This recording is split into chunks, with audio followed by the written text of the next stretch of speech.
You're a business guy with a centrist reputation. Is this tax bill that your Republican colleagues are all in on, is this going to be a big boost to economic growth? It will not only be not a boost, but I believe it's the single worst piece of legislation that I've seen since I've been in the Senate. And let me tell you why. This whole bill was cooked up in secret.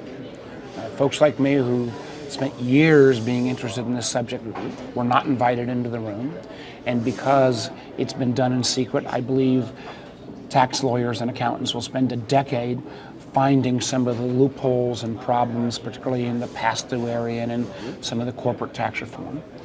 I believe, as someone who did support the basic premise that we need to bring and make our corporate tax rates more competitive with the rest of the world, and that we needed to find ways to bring back some of those profits that have been caught offshore.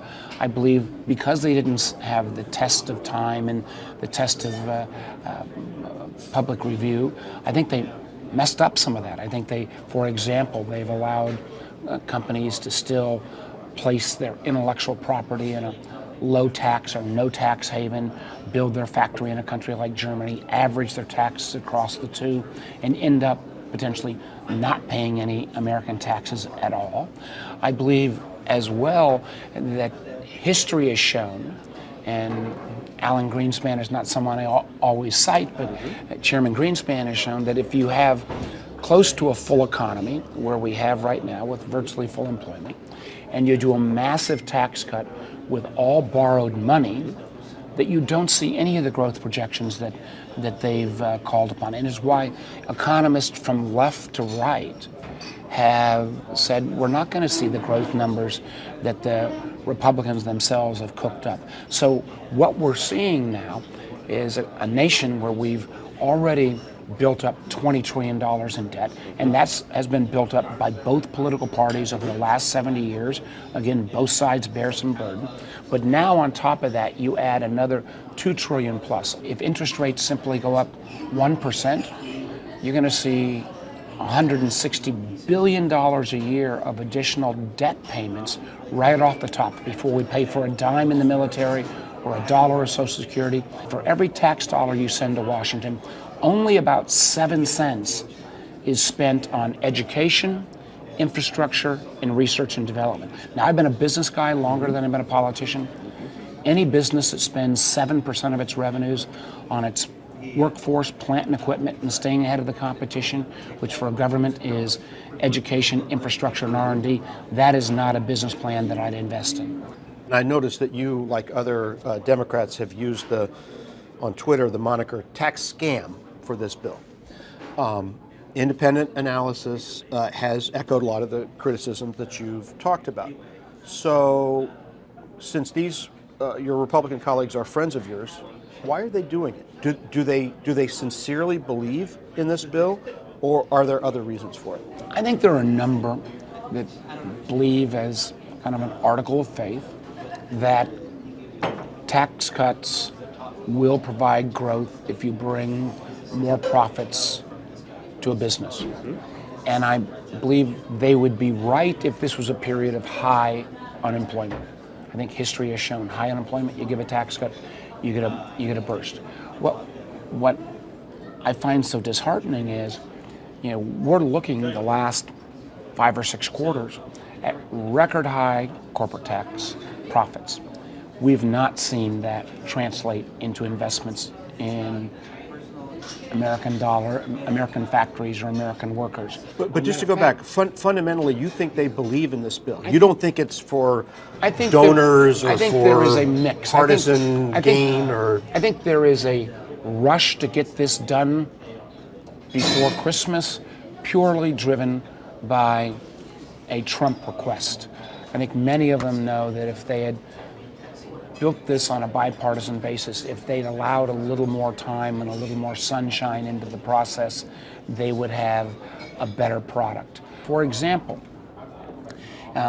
one of the things that would have made this much more palatable to me was if these companies are going to bring back their profits they generated in foreign countries at extraordinarily low rates, and the range is between 7 and 14%, why not say, fine company, bring it back, but part of the price of bringing it back at that low rate is you've got to put in place a meaningful training program, not for everybody, but for everybody in your company that makes less than $80,000 a year. Because the one thing we know in a 21st century economy is no matter how skilled you are, you're going to have to continue to upgrade your skills, because no job is going to last for 30 years the way my dad worked for the same company for 30 years. Unless you upskill, you're going to be left behind.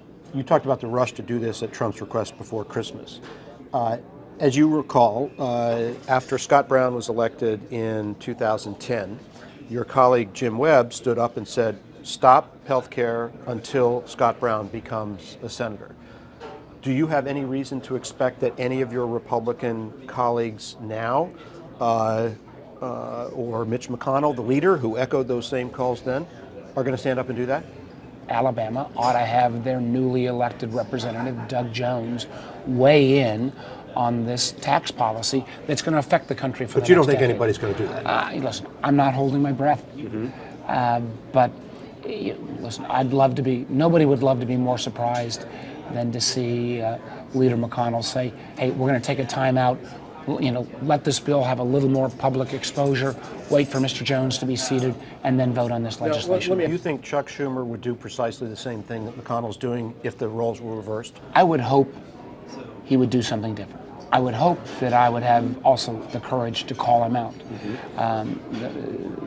I try not to kind of get overwrought sometimes, because I do wonder if the shoe was on the other foot. I do know this, that I spent a lot of years, for example, back on these budget issues, taking on my own party around entitlement reform, around the need for additional revenues. None of these that were items that were very popular, but that were items where I'd reached a conclusion, just plain as a business guy, looking at our country's balance sheet, realizing that business as usual, when we're generating $500, $600, $700 billion a year in annual deficits, is not and cannot be sustainable, and I was willing to take that on. I do wish more members would. I was concerned that many of my Republican colleagues who were with me in the trenches when Obama was president and we were trying to fight on debt and deficit, were absent when this most recent battle took place. Hey there, thanks for checking out CNBC on YouTube. Be sure to subscribe to stay up to date on all of the day's biggest stories. You can also click on any of the videos around me to watch the latest from CNBC. Thanks for watching.